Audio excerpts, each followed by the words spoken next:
Le feu fascine l'humanité depuis toujours. Il éclaire, il réchauffe, il transforme, il purifie. Mais il peut aussi détruire lorsqu'il n'est pas maîtrisé. Dans presque toutes les traditions anciennes, le feu n'était pas seulement un élément extérieur. Il était compris comme une force intérieure, une énergie vitale présente dans chaque être humain. On l'appelle Agni en Ayurveda, feu yang en médecine chinoise, feu sacré chez les Grecs, souffle ardent dans la tradition hermétique. Le feu intérieur n'est pas une simple métaphore. Il représente une réalité profonde, à la fois symbolique et physiologique. Dans la Grèce antique, Héraclite affirmait que le feu était le principe fondamental de l'existence. Il voyait en lui le symbole du changement permanent. Dans la médecine hippocratique, le feu était associé à la bile jaune et au tempérament colérique. Il représentait l'action, la chaleur et l'énergie.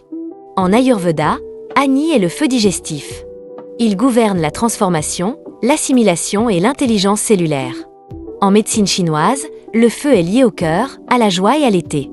Il symbolise la conscience et la lumière intérieure. Partout, le feu est associé à la transformation. Symboliquement, le feu intérieur représente la vitalité, la motivation, le courage et l'élan d'action. Il est la passion qui pousse à créer, à avancer, à transformer. Lorsque le feu est équilibré, il apporte enthousiasme et clarté. Il soutient la créativité et la capacité d'agir. Lorsqu'il est excessif, il se manifeste par l'agitation, la colère, l'inflammation ou l'épuisement. Lorsqu'il est affaibli, il entraîne fatigue, digestion lente, perte d'élan et manque de motivation. Le feu intérieur est donc une image de l'équilibre énergétique. Mais il ne s'agit pas seulement d'un symbole. Dans le corps, le feu existe réellement. Le métabolisme est une forme de combustion contrôlée. Les mitochondries produisent l'énergie cellulaire grâce à l'oxydation. La vie dépend d'un feu interne parfaitement régulé. La digestion repose elle aussi sur la chaleur. L'estomac produit de l'acide. Le foie transforme les nutriments. Le pancréas sécrète des enzymes. Sans chaleur métabolique, aucune transformation n'est possible. Même l'inflammation est un feu biologique. Dans sa forme aiguë, elle protège et répare. Mais lorsqu'elle devient chronique, elle brûle et épuise. Le système nerveux sympathique active lui aussi ce feu. Le cœur accélère. La température augmente. L'énergie est mobilisée. Tout cela fait partie du feu intérieur. Un feu équilibré permet une digestion efficace, une énergie stable et une immunité solide. Il soutient aussi la motivation et la clarté mentale.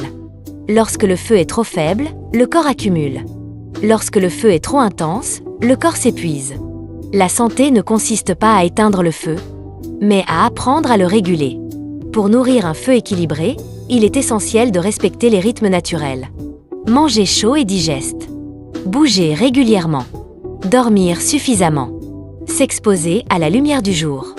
Pour apaiser un feu excessif, il faut réduire le stress chronique, ralentir le rythme et pratiquer une respiration consciente. Pour stimuler un feu affaibli, il est important de restaurer le repos, la chaleur, la motivation et le sens. Le feu ne transforme pas seulement les aliments. Il transforme aussi l'expérience. Il permet de digérer les émotions, de convertir la colère en action constructive, de transformer la peur en courage. En alchimie, le feu est l'agent de transmutation. Sans feu, aucune évolution n'est possible. Aujourd'hui, beaucoup vivent dans un déséquilibre du feu intérieur. Soit il est constamment suractivé par le stress et la stimulation numérique. Soit il est affaibli par la fatigue chronique et la perte de sens.